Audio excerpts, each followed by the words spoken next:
Ladies and gentlemen, good evening. William Samuel Arap Ruto today attended a church service in Homabay County.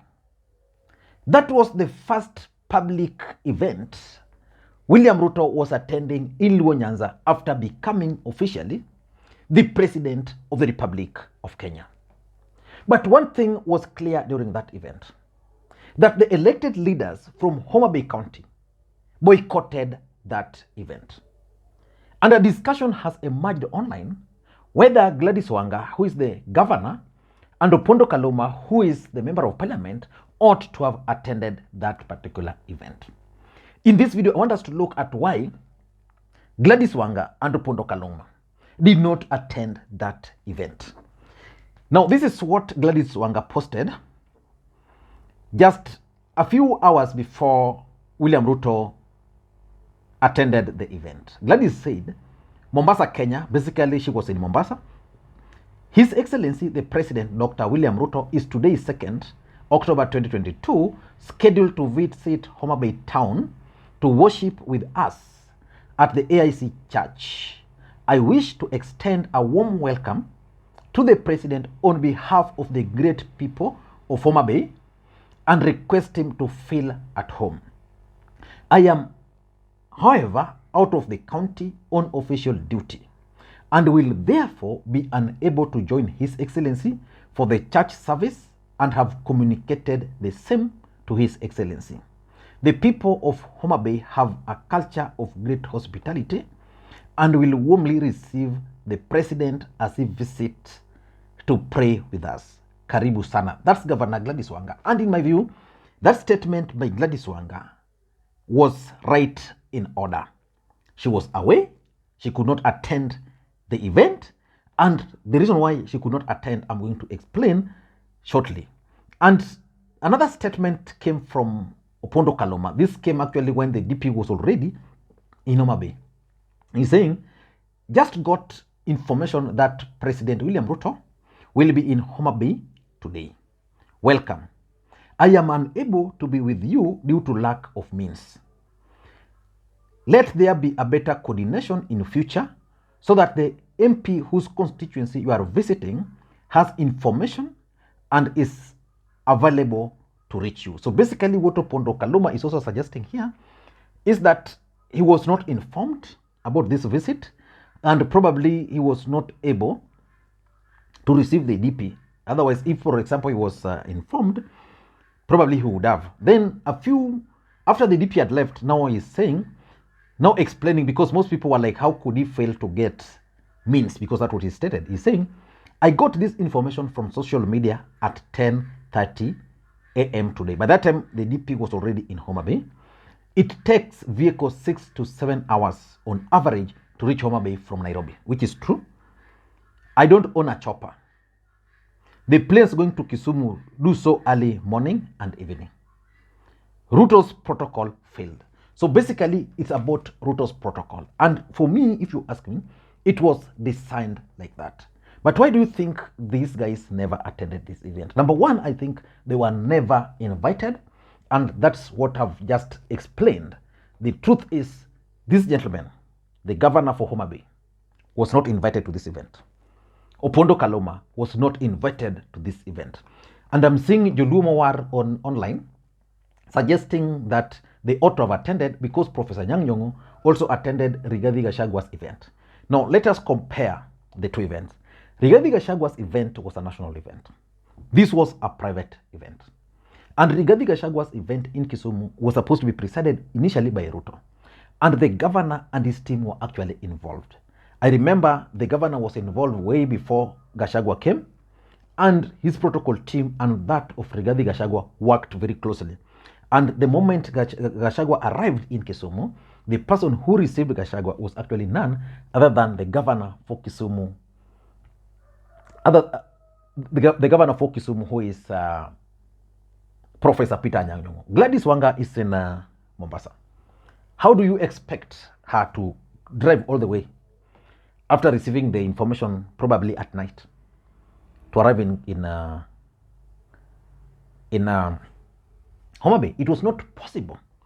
So these guys were never invited. And that's why Opondo Kaluma is very clear that the protocol team. So why do you think the DP never invited these people? Probably there was the fear that if they came, their supporters were also going to come, and they didn't know how the situation would turn out. Number two, I also tend to think that the allies of the DP in Nyanza didn't want these leaders to be present. So for me, that's the first reason why they were not present. Next time, I think the DP would invite them. In fact, if you listen to William Ruto's speech, which in my view was okay, he reiterated that he will be working with elected leaders.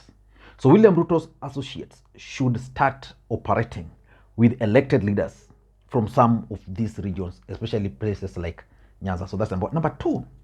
I also tend to think that there might have been that fear of the unknown. How are the supporters going to react? Have they healed? The truth is, majority of Raila Odinga supporters, even up to this stage, some of them have been accusing me. Like when I posted that Ruto will be coming to Homabay yesterday, if you go to that Facebook page and you read those comments, you will agree that most people thought that I've already been bought, while I was just relaying information which I was privileged to have.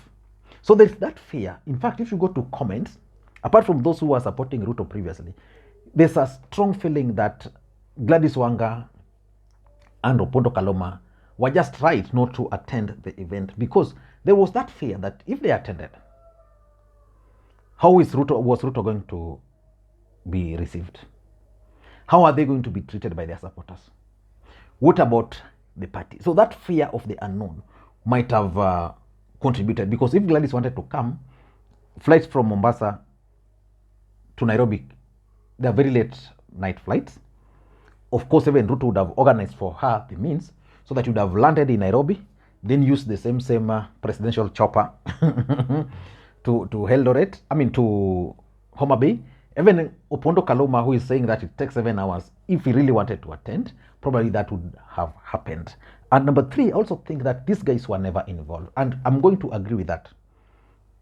If you look at the people who received William Ruto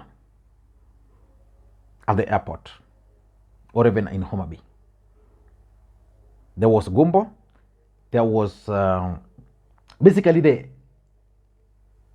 MDG party was involved. No any other political party. Even the UDA as a political party, in my view, was not really involved in this particular trip.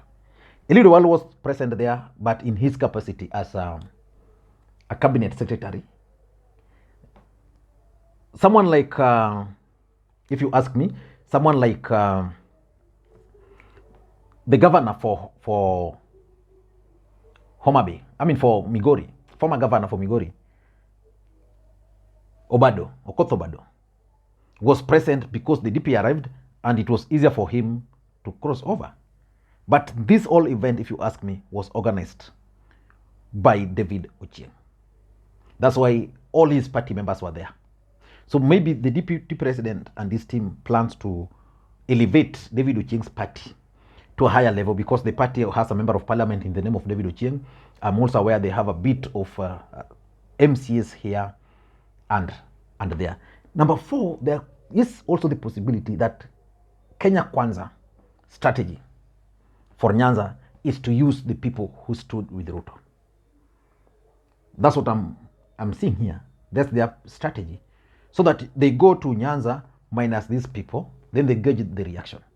And for me, I think maybe next time the DP will be coming to another place, we should expect the elected leaders to join, because the Azimio leadership is very clear that for them, they are going to adapt an interference policy.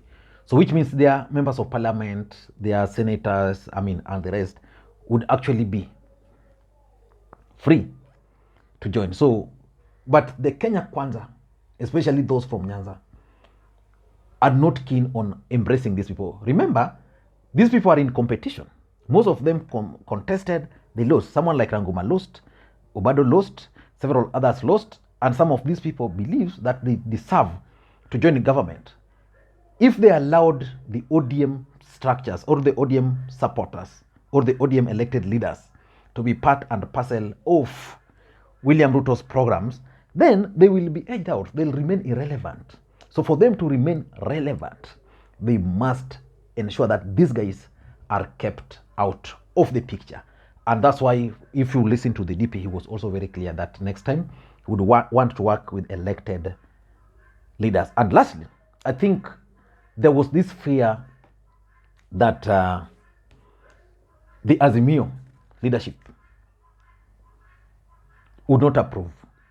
You know, Azimio is very clear on their non-interference, but so far, William Ruto has never attended events in a predominantly Azimio county. This was the first one. So the leadership of Azimio are yet to issue their supporters with the way forward. Remember, in not long ago, when Ruto and Uhuru were in government and they went to Mombasa over the issue of the port, and Joho, in his capacity as the governor, decided to attend that event. What happened to Joho? Joho was blocked from attending that event. This particular event was not even a national event, it was a private event. So I don't know what you think, but that's my take. Those are the reasons why this gentleman boycotted that event. I don't know whether boycott is the right word, but that's why they missed the event. Thank you guys, and please may you have a good day. Until next time, Lee Makwiny.